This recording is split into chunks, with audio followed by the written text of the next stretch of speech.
Vem aí a 30ª Olimpíada de Verão, que acontecerá pela 3ª vez na cidade de Paris, França. Mas nenhuma outra deu tanto o que falar como essa, e razões é o que não falta.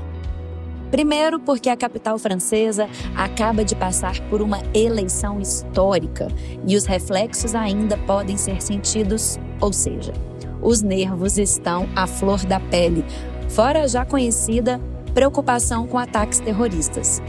Entra no topo dos itens de maior atenção também o reflexo da guerra da Rússia contra a Ucrânia. Se ainda pensávamos que essa questão não iria chegar até a maior competição esportiva do mundo, a história não é bem assim. No final do ano passado, o COI, Comitê Olímpico Internacional, declarou a exclusão da Rússia e de Belarus, o país apoiador da Rússia na guerra, das competições. Os atletas que desejarem participar deverão usar uma bandeira neutra e enfrentarão condições bem restritas, como não manifestar nenhum tipo de apoio ao conflito e competir apenas nas modalidades individuais.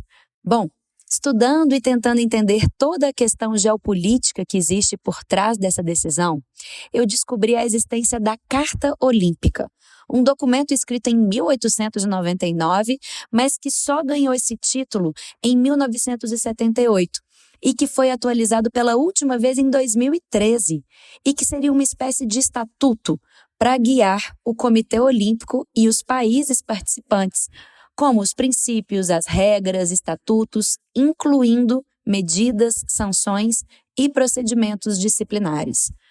Um comunicado divulgado pelo COI diz que os Jogos Olímpicos não podem prevenir guerras, mas podem atuar de forma a dar exemplo para um mundo mais pacífico. Eu particularmente não discordo, mas questiono por que isso não aconteceu anteriormente com outros países e atualmente também. Afinal, infelizmente, Rússia e Ucrânia não é o único conflito do momento. A pressão internacional foi e é grande, ao ponto de até a prefeita de Paris declarar que preferia que os atletas russos não fossem, para evitar situações, digamos assim, constrangedoras e desnecessárias. Aliás, a prefeita está dando o que falar antes mesmo dos Jogos começarem. Desde que Paris foi anunciada a cidade sede dos Jogos de 2024, a polêmica em torno da poluição do rio Sena veio à tona. Isso porque o rio está interditado para banho desde 1923 e a proposta é usar os pontos turísticos da cidade como palco de alguns jogos, como por exemplo a Torre Eiffel para o vôlei de praia e futebol para atletas com deficiência nos Jogos Paralímpicos. O Castelo de Versalhes receberá as provas de hipismo, o basquete no Place de la Concorde e sobrou o que para o Rio Sena? Natação, triatlo, para-triatlo e até a cerimônia de abertura. Sim, é o que dizem e se isso realmente acontecer, vai ser histórico. Para comprovar que as águas estão novamente apropriadas para banho e fazer jus aos 7 bilhões de reais gastos para limpar toda a sujeirada, a prefeita, o presidente do comitê e o prefeito da região fizeram um mergulho midiático no dia 17 de julho, a 9 dias da competição, para acalmar os ânimos. Falando em poluição, essa promete ser a Olimpíada mais sustentável de toda a história. A ideia é aproveitar ao máximo o que a cidade já tem para evitar a construção de estruturas que possam se tornar elefantes brancos, como é o caso do Parque Olímpico na Barra da Tijuca, abandonado desde a final da Rio 2016. Ao contrário do que vimos por aqui, foi criado um Comitê de Proteção Climática e Metas de Sustentabilidade, que elaborou um grande plano estratégico com muitas iniciativas sustentáveis. Descarbonização, claro, foi o foco. A meta é remover mais carbono da atmosfera do que emitir, reduzindo 50% das emissões comparada com a média do que foi emitida nas Olimpíadas de Londres em 2012, e compensar o que não pôde ser evitado.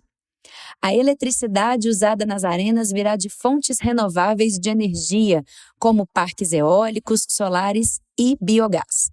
Foi construído também 8.000 hectares de novos espaços verdes, expansão das ciclovias e campanhas para o uso de transporte público, já que praticamente todos os pontos estarão conectados por linhas exclusivamente pensadas para isso. E eu me refiro não só a ônibus, mas trens e metrôs. A frota de carros elétricos e híbridos também foi aumentada para o uso nos aplicativos, assim como de patinetes elétricas e bicicletas compartilhadas. Tudo isso será possível por causa da construção de uma nova rede de ciclovia de 60 quilômetros que contempla todos os espaços de competição. Agora, olha que legal! Após os Jogos, a pista olímpica que foi construída no anel viário vai se transformar numa pista exclusiva para carros compartilhados e transporte público. Olha que legado pós-Jogos Olímpicos. E o legado não para por aí. A Vila Olímpica, que está sendo construída nos arredores da cidade, vai ser transformada em moradias sociais e residências universitárias. Uma questão polêmica é que a pegada sustentável falou mais alto e não vão haver aparelhos de ar-condicionados nos quartos. Lembrando, gente, que é verão europeu essa época do ano.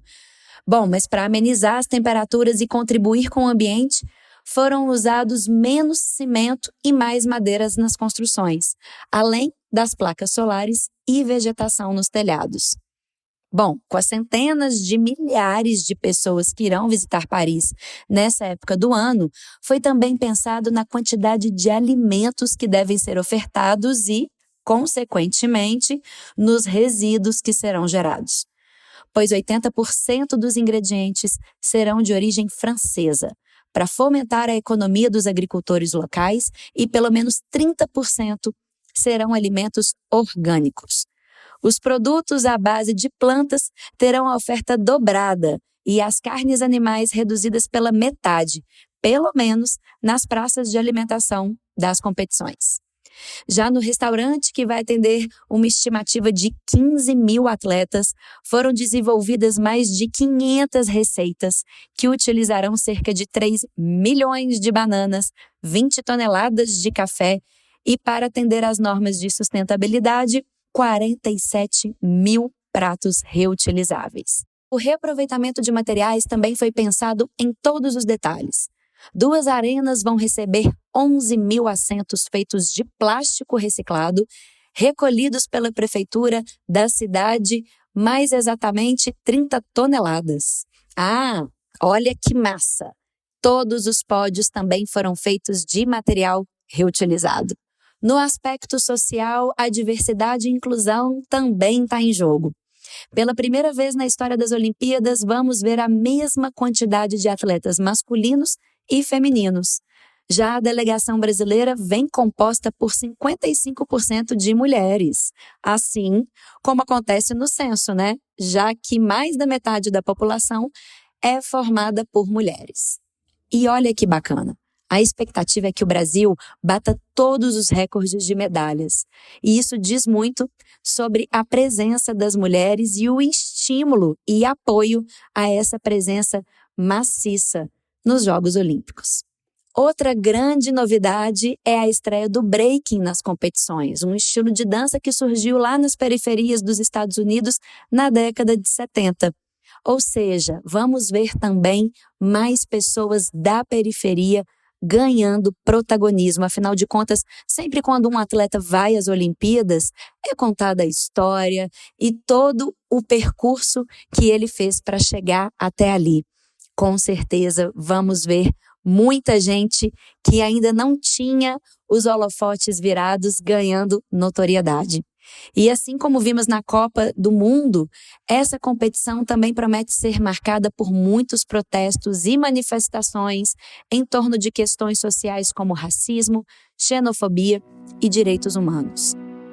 Sem dúvida, as Olimpíadas de Paris já está fazendo a função de incubadora de ações e projetos sustentáveis que podem ser replicados para vários outros países e certamente será palco de reflexões importantes para nós, quanto humanidade.